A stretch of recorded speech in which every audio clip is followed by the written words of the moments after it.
Amém. Glória a Deus. A paz do Senhor, irmãos. Louvado seja Deus. Mais uma manhã na presença de Deus. Vamos orar? Senhor, nós te louvamos, nós te bendizemos nesta manhã, Pai, porque Tu és maravilhoso. Tu és o nosso Deus. Senhor Jesus, Tu és o nosso Salvador. Espírito Santo, Tu és o nosso Consolador. E nós te louvamos e nós te bendizemos. Prepara-nos, Deus, Pai, agora para ouvirmos a Tua palavra. Senhor, que ela venha de encontro às nossas vidas e que venha se enraizar nos nossos corações. É o que te pedimos, Senhor, em nome de Jesus. Amém. Glória a Deus, amados. Hoje preparei uma palavra bem curta, tá? Então, hoje seremos bem breves. Vamos abrir as nossas... Aliás, não precisa abrir, né? Mas vamos ler o texto, então, de Atos dos Apóstolos, no capítulo 3. Nós vamos ler os 10 primeiros versículos, tá? Do 1 ao 10. Então, vamos lá. Pedro e João subiam ao templo para a oração da hora nona. Era levado um homem coxo de nascença, o qual punham diariamente à porta do templo, chamada Formosa, para pedir esmola aos que entravam. Vendo ele a Pedro e João, que iam entrar no templo, implorava que lhe dessem uma esmola. Pedro, fitando-o juntamente com João, disse: "Olha para nós."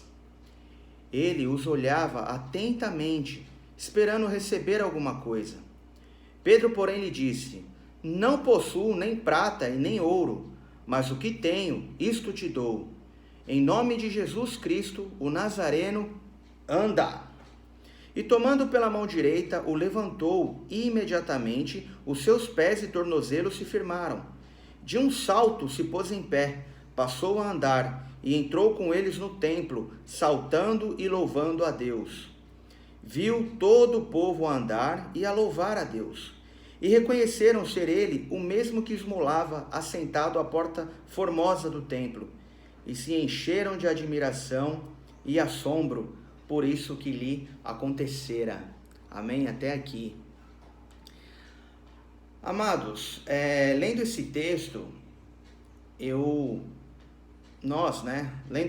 nós conseguimos aprender algumas lições. O tema da nossa palavra hoje é a nossa responsabilidade. Qual é a nossa responsabilidade como cristão, como servos do Senhor Jesus? Então vamos lá, vamos esmiuçar aqui um pouquinho desse texto. Pedro e João subiam ao templo para oração. Aqui, amados, eu sei que eu já falei a respeito da importância da oração, mas eu acho que toda oportunidade que a gente tem de falar sobre a importância da oração, a gente não deve desperdiçar. Então, aqui o que me chamou a atenção, Pedro e João, eles foram discípulos de Jesus Cristo. Eles andaram diretamente lado a lado com Jesus Cristo.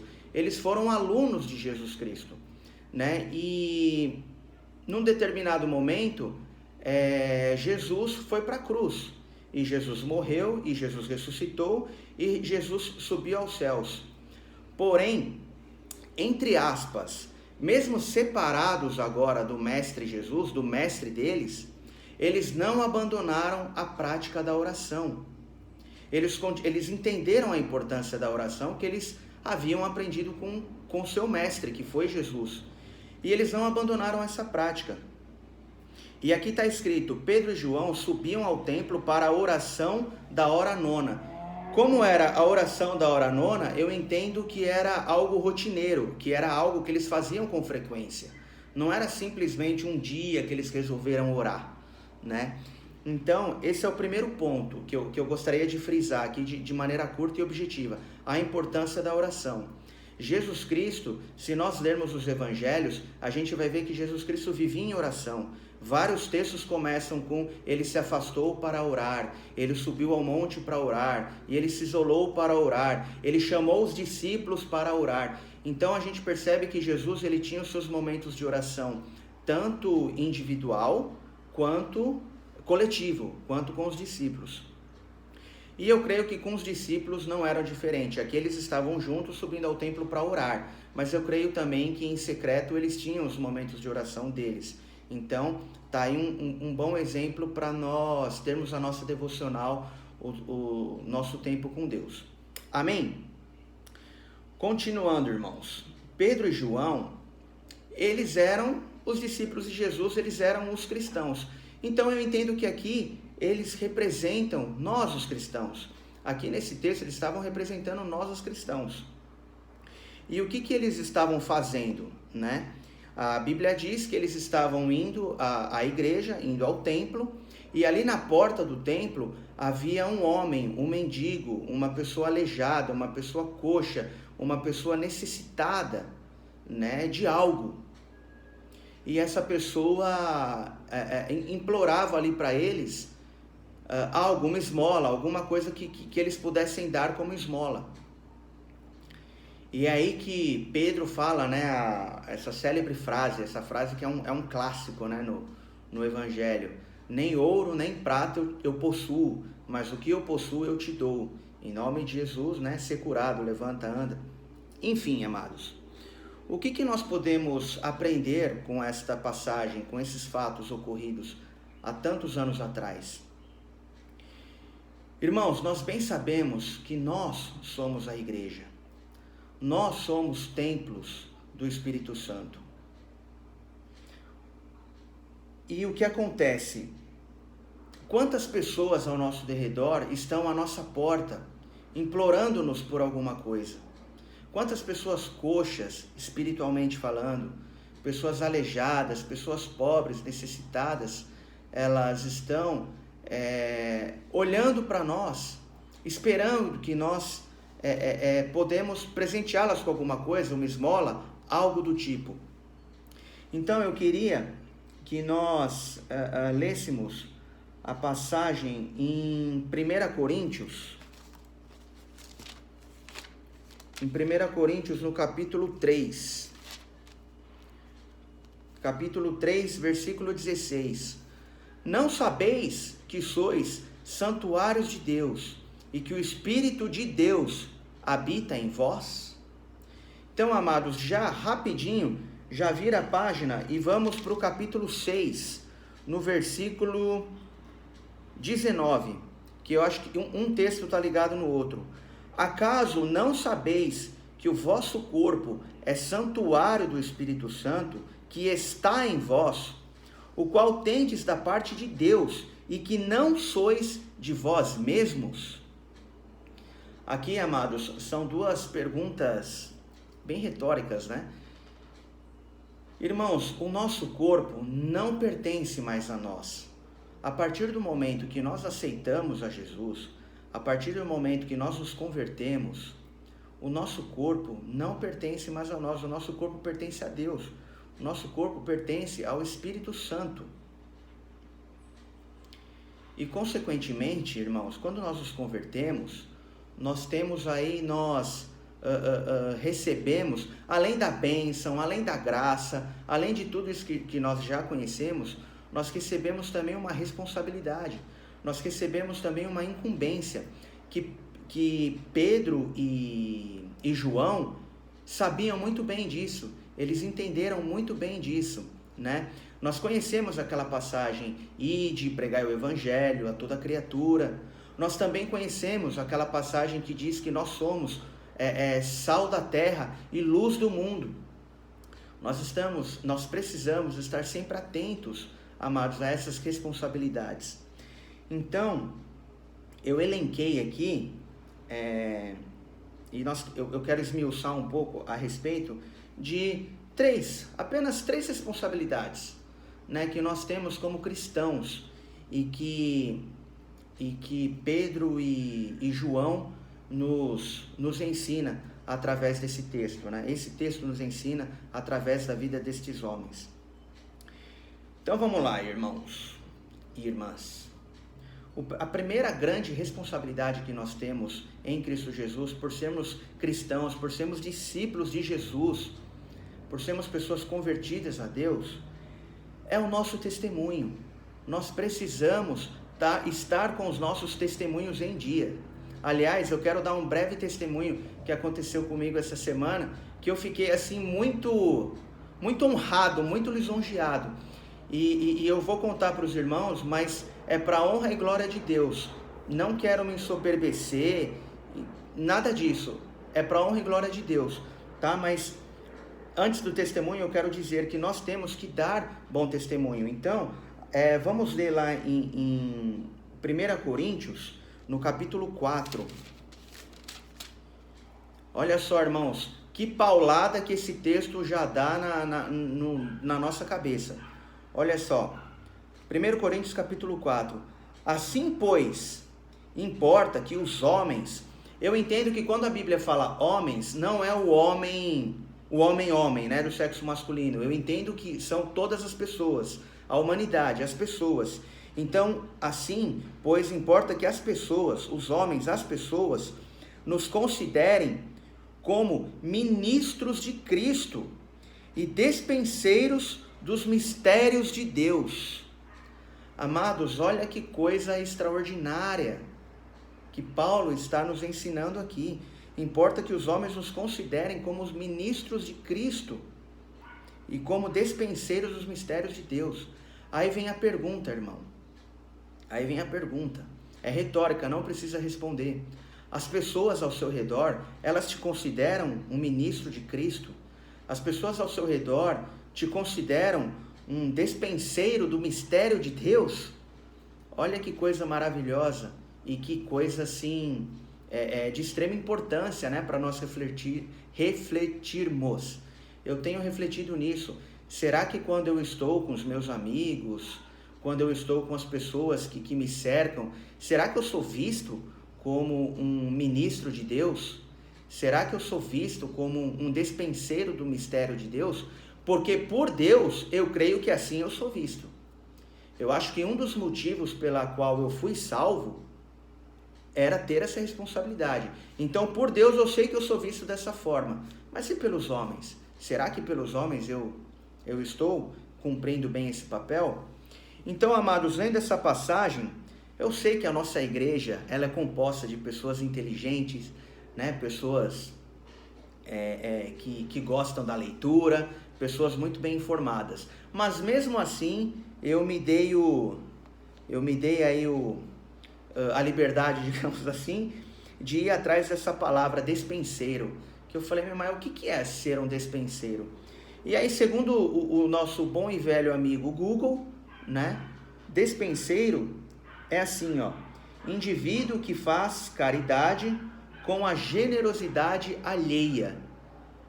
Então eu pensei, bom, indivíduo que faz generosidade com a caridade, né, indivíduo que faz caridade com generosidade alheia. E aqui a Bíblia diz que nós somos despenseiros dos mistérios de Deus. E aí vem a pergunta, irmão, será que nós estamos espalhando a palavra de Deus, pregando a palavra de Deus de maneira generosa, de maneira alheia, sem esperar nada de ninguém? Isso é importante, porque às vezes, amados, nós pensamos em pregar o evangelho para determinada pessoa, só que a gente sabe que essa pessoa, ela não vai se converter, ela não vai nos ouvir. Então, a gente não prega, a gente desiste. E não foi isso que Jesus falou. Jesus nos ensinou a pregar para todos. Se essa pessoa vai se converter ou não, não é sua responsabilidade, não é problema seu. O seu papel é pregar o evangelho para essa pessoa, de forma generosa, de forma alheia. Amém, amados? Então, olha só que lição importante que Paulo nos dá. E o João, Pedro e João, naquele determinado dia, eles não se importaram se aquele mendigo ia se converter ou não, se aquele mendigo ia de repente sumir ou não. A Bíblia diz que aquela pessoa, ela entrou no templo glorificando a Deus, mas os discípulos não sabiam se ele ia glorificar a Deus ou não. Ele simplesmente, de maneira generosa, alheia, era um mendigo que estava ali na porta, ele era colocado ali sempre. Eles deram de forma generosa, com uma generosidade alheia, eles deram o que eles tinham de melhor para aquele homem. Olha, não tenho nem prata e nem ouro, mas o que eu tenho está aqui. E a partir daquele momento, aquele homem foi curado, ele se converteu, e acho que no versículo 8, 9, 10, enfim, ele deu testemunho, porque as pessoas reconheceram o milagre na vida dele. Amém, amados? Então tenha isso em mente, irmão. Você e eu, nós devemos ser vistos pelas pessoas como ministros de Deus e despenseiros dos mistérios de Deus. Amém? Então vamos lá. O segundo item, né? O segundo elemento, o segundo requisito, segunda responsabilidade que Deus nos dá quando nós nos convertemos a Jesus. Simples, esse aqui é fácil. Pregar o evangelho, né? O nosso testemunho é uma forma de nós pregarmos também. Mas nós podemos também pregar com as nossas palavras, com o nosso conhecimento, né? Com aquilo que nós lemos na Bíblia. Então, vamos lá pregar em 2 Timóteo. 2 Timóteo, no capítulo 4, no versículo 2. Vamos lá. Prega a palavra, insta, quer seja oportuno, quer não. Corrige, repreende, exorta, com toda longanimidade e doutrina. Aleluia. Irmãos, aqui nós temos mais uma grande responsabilidade de Deus, que Deus nos incumbe perante todos, né? Perante as pessoas que nos rodeiam. Olha só, amados, eu fui esmiuçar um pouco esse texto, e toda vez que eu lia esse texto, ou alguém falava a respeito desse texto, eu entrava meio que em parafuso, porque olha só, prega a palavra, seja oportuno ou não, né? Em outras traduções está escrito, prega a palavra em tempo e em fora de tempo. E isso sempre me deixou um pouco confuso, porque eu pensava, mas tem hora para tudo nessa vida, né? Inclusive para pregar o evangelho. Por exemplo, como que eu vou pregar o evangelho num velório?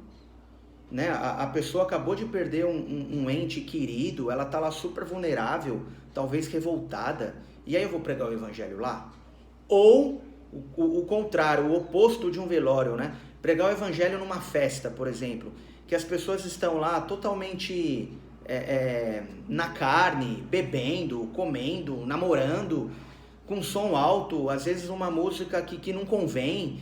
E aí como que eu vou pregar o evangelho ali, né? Tempo é fora de tempo, mas é uma coisa muito sem pé nem cabeça. Aí eu fui estudar um pouquinho, só um pouquinho assim, ó, melhor esse texto, e olha só, quando a gente comparar esse tempo em fora de tempo, é assim, ó. Quando você está indo para a igreja, por exemplo, agora eu estou pregando em tempo. Eu me preparei para pregar esta palavra. Eu li, eu estudei, eu fui atrás, pesquisei lá no Google o que significa a palavra, enfim. Então eu estou pregando em tempo. Então, beleza. Quando a gente prega em fora de tempo, é totalmente fora deste contexto. Às vezes você está no ônibus pensando na Libertadores e senta alguém do teu lado e começa a se abrir para você, e ali é uma oportunidade de você pregar a palavra. E ali é o fora de tempo. É ali que você tem que estar apto para pregar a palavra. Às vezes no seu trabalho, você está preocupado lá com as suas responsabilidades e você está fazendo outras coisas, mas um colega de trabalho ali, você vê ali uma oportunidade de pregar o evangelho, talvez numa conversa, talvez num desabafo, enfim, e você prega o evangelho. É por isso que é importante nós estarmos sempre preparados. Então, até quando a gente não está preparado para pregar o evangelho, a gente tem que estar preparado para pregar o evangelho. Irmão, nós somos cristãos 24 horas por dia, né? Nós estamos que estar sempre prontos a compartilhar da palavra de Deus. Amém? Ficou claro essa questão do em tempo e em fora de tempo? E aí, olha só, tá escrito lá, né? Prega a palavra insta. Aí isso me incomodou, eu falei, não, eu vou atrás dessa palavra insta. Aí fui lá no dicionário, no Google, né? E olha só, o insta vem do verbo instar, o mesmo que pede, persiste, insista. Então, amados, nós temos que ser insistentes no que diz respeito ao Evangelho, a pregar o Evangelho. Nós temos que ser persistente. Irmão, prega o Evangelho um dia, prega no outro dia. Como diz a palavra, em tempo e em fora de tempo. Oportunamente ou não, quando não há a oportunidade. Amém, amados? Não, ficou esquisito quando não há oportunidade. Sempre há uma oportunidade de você pregar o Evangelho, mesmo quando você não esteja preparado. O testemunho que eu quero contar, irmãos, na verdade são 2 testemunhos. O primeiro eu esqueci e o segundo tem a ver com esse texto. Então eu vou contar o segundo primeiro, para depois contar o primeiro. Amém? Então vamos lá. Nesta palavra de nós pregarmos em tempo e fora de tempo, houve um tempo que eu trabalhei lá em Alphaville, né, que eu trabalhava numa escola de inglês lá em Alphaville. E um belo dia eu estava sentado numa praça conversando com um amigo. Nós estávamos conversando a respeito, sei lá eu do que, eu não lembro, já faz tempo isso. E aí eu acho que em dado momento da conversa a gente falou alguma coisa de Deus, alguma coisa do Evangelho, sei lá. E aí nessa hora uma mulher se aproximou da gente e bem séria ela perguntou, você é crente ou vocês são crentes? Aí eu falei, sim, sou crente, somos crentes. Ela falou, então me fala alguma coisa, me fala uma palavra da parte de Deus que eu estou precisando. Gente, eu fiquei assim mudo, o meu amigo que estava comigo, ele sumiu, ele assim virou uma pedra, eu olhei para ele, virou uma pedra. E assim, irmãos, eu confesso que eu não tinha maturidade, eu fui pego muito de surpresa. Aí eu olhei para ela e falei, olha, eu não tenho muito para te falar, o que eu tenho para te dizer é que Jesus te ama, Deus ele conhece o seu coração, e independente do que você estiver passando, calma, que Deus vai te dar vitória, né? Você fica tranquila, você reconhece que você está precisando de Deus, você precisa de uma palavra de Deus, e Deus sabe disso. E aquela pessoa começou a chorar, ela ficou com o rosto bem sério assim, começou a chorar, e aí, enfim, aí ela agradeceu, eu falei algo assim, foi bem superficial, irmãos, não foi uma palavra, o céu não desceu e nem a terra subiu, foi algo bem superficial. Mas eu acredito que ela estava tão carente, tão sedenta, que eu creio que ela se deu por satisfeita, né? E eu nunca mais esqueci esse dia. E lendo essa palavra, eu lembrei desse dia. O quão importante é nós estarmos preparados, nós estarmos com a palavra de Deus na ponta da língua, para que o Espírito Santo nos lembre dos textos, para que nós preguemos de forma coerente, né? De uma maneira coesa, para que as pessoas nos entendam bem. O primeiro testemunho, irmão, diz respeito àquele texto de nós sermos vistos pelos homens como ministros de Cristo e despenseiros dos mistérios de Deus. Oh, glória, consegui decorar. Irmãos, sexta-feira aqui onde eu moro, no condomínio onde eu moro, tem uma feirinha. Então vende pastel, vende caldo de cana, vende aí uma série de guloseimas. E aí, e tem uns bancos, né, igual banquinho de praça. Então o pessoal senta lá, come, bate papo, conversa, se cumprimenta, enfim. E estava eu lá com a minha rainha, com a minha digníssima rainha, e nós estávamos comendo, o que a gente está comendo? Comendo, sei lá o que, comendo bolo e um caldinho de cana. Comendo um docinho, um caldinho de cana, batendo papo, trocando ideia, tava um calor, um tempo gostoso pra caramba, então tava bastante gente ali do condomínio. E aí passou um morador, ele passou de carro assim, aí ele passou em frente o banco que a gente tava, ele parou, abriu a janela e falou assim pra mim, fala aí, pregador! Aí eu não entendi, irmãos, juro que eu não entendi, eu até pensei, será que eu ouvi direito? Eu falei, opa, tudo bem aí? Tal, porque é um morador que eu até cumprimento de vez em quando, mas eu não sei o nome dele, não sei nada a respeito dele, né? Sei que ele joga bola aí com a gente de vez em quando. Aí ele falou, fala aí, pregador. Aí eu falei, opa, tudo bom, beleza? Ele falou, me mandaram a sua pregação pela internet, viu?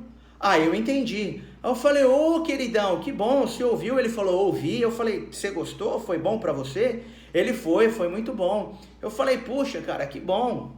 Beleza, Deus te abençoe, cara, vai na fé aí. Ele, amém, tal, pegou e saiu andando. Irmãos, eu fiquei tão feliz, eu fiquei tão contente, eu falei, nossa, glória a Deus. Vizinho me chamando de pregador, glória. Então, assim, eu fiquei muito contente porque eu me enxerguei nesse texto, né? Eu falei, bom, pelo menos uma pessoa na terra, eu já sei que já me reconhece como pregador. Falta o resto do mundo, né? Falta os 7 bilhões de pessoas no mundo. Mas uma pessoa eu já tenho. Então, eu fiquei muito contente, porque o que acontece? Eu mandei por WhatsApp para um amigo, e esse meu amigo aqui do condomínio, parece que ele mandou para uma pá de gente, né? Então eu fiquei lisonjeado. Então esse era o primeiro testemunho que eu tinha esquecido, tá, irmãos? Que está naquele contexto de nós sermos ministros de Cristo. E esse segundo testemunho dessa pessoa desconhecida está dentro desse contexto de nós pregarmos a palavra em tempo e fora de tempo. Amém? Irmãos, e para finalizar, a última responsabilidade aqui que eu elenquei a respeito de nós termos essa responsabilidade como os discípulos, como ministros, como os despenseiros dos mistérios de Deus, que é nós proclamarmos as virtudes daquele que nos chamou das trevas para a sua maravilhosa luz. Então, irmãos, vamos lá em, acho que é 1ª ou 2ª, 1 Pedro 9, 10, né? Tem até um louvor que nós cantamos na igreja, raça eleita. Vamos a ler. 1 Pedro 2, isso, obrigado pela correção. 1 Pedro 2, como diz o nosso pastor e teólogo, né? Eu só queria ver se vocês estavam prestando atenção. Mentira, irmãos, tô clonando aqui, como que fala? Quando a gente copia? Estou plagiando. Vamos lá, em 1 Pedro capítulo 2, no versículo 9. Vós, porém, sois raça eleita, sacerdócio real, nação santa, povo de propriedade exclusiva de Deus, a fim de proclamardes as virtudes daquele que vos chamou das trevas para a sua maravilhosa luz. Amado, vamos ler novamente, amados e amadas. Vós, porém, aqui a gente pode dividir esse versículo em 2 partes. Vós, porém, o que nós somos? Nós somos raça eleita, sacerdócio real, nação santa, povo de propriedade exclusiva de Deus. Aqui é a primeira parte. Isso é o que nós somos. Mas para que nós somos isso? Existe uma finalidade, existe um propósito. Nós somos tudo isso, Deus nos transforma nisso tudo para um motivo, a fim de proclamardes as virtudes daquele que vos chamou das trevas para a sua maravilhosa luz. Então nós somos tudo isso com o propósito de nós proclamarmos para as pessoas o motivo de nós sermos tudo isso, né? Não é para nós guardarmos para nós e para a gente ficar se achando. Vós, sim, que antes não erais povo, mas agora sois povo de Deus, que não tinhas alcançado misericórdia, mas agora alcançaste misericórdia. Glória a Deus, aleluia. Irmãos, se você foi salvo para que outras pessoas pudessem ser salvos. Se você foi alcançado pelo poder do Evangelho, você foi alcançado pelo poder do Evangelho para que outras pessoas fossem alcançadas pelo poder do Evangelho. Irmão e irmã, se você é abençoado para que outras pessoas sejam abençoadas. Amém, queridos? Então, para manter aqui o costume, eu já sei, viu, irmão, o que é, mas eu quis saber o que o dicionário, o que o Google diz a respeito de proclamar, né? Então vamos lá, proclamar. Cadê? Eu pus aqui, ó, declarar publicamente em alta voz e com solenidade anunciar, declarar enfaticamente, afirmar, asseverar. Irmão, quando você estiver falando do evangelho para alguém, falando do amor de Deus para alguém, seja enfático, irmão, seja seguro, afirma, assevera, né, publicamente, em alta voz. Se você tem dificuldade em falar em público, começa a trabalhar isso na sua vida, para que um dia você possa se enquadrar nesse versículo e proclamar a palavra de Deus. Porque para proclamar publicamente, só falando em público, não tem como você falar publicamente para uma pessoa, para duas. Aqui você já ganha tempo, e tempo é dinheiro. Falando para várias pessoas, né, você consegue aí economizar bastante tempo do que ir falando individualmente com cada um. Amém, queridos? Glória a Deus. Então, uma coisa que eu não falei, que eu quero falar, é que não sei se eu falei isso na verdade, mas aquele coxo que foi curado pelos discípulos, por João e por Pedro, representa justamente os ímpios, representa as pessoas que estão ao nosso derredor, que não conhecem a Jesus. E essas pessoas muitas vezes estão sedentas, implorando por algo, porque a pessoa, irmão, que ela não conhece a Jesus, geralmente ela não reconhece que ela precisa de Deus.